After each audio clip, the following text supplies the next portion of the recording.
Donald Trump's corporation tax cut is straight out of the Ronald Reagan playbook. According to the current occupant of the White House, the reduction from 35% to 15% will pay for itself because US companies will invest more. Higher levels of investment will raise the growth rate, and this will raise corporate profits. The tax take will therefore be no different at 15% than it was at 35%. George H. Bush had a description.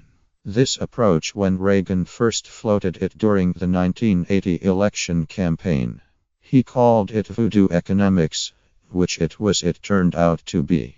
Reagan's tax cuts and higher defense spending were certainly accompanied by higher growth, but they did not pay themselves. Far from it. The US ran high budget deficits and the national debt spiraled. Vera Patel of Bank says Trump's tax arithmetic is wishful thinking and unlikely to impress the deficit hawks on Capitol Hill. If it were that easy, everyone would do it, he says. Though some positive effect on short-term growth is possible from tax cuts, this is likely to be inadequate to boost revenues to outweigh the costs.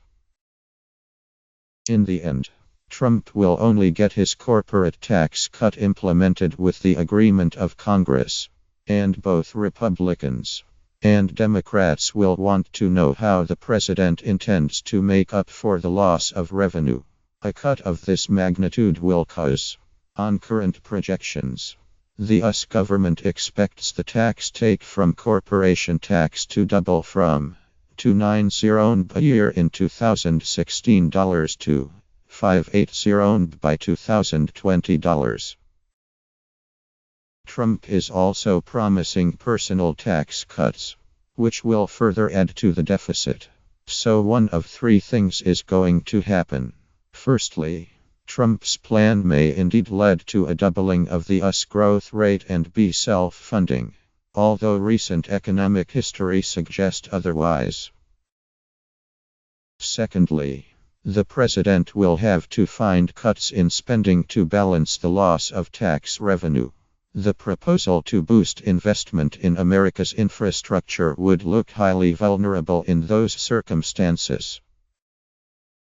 Finally, Congress could decide that the plan is simply too flaky and refuse to pass it.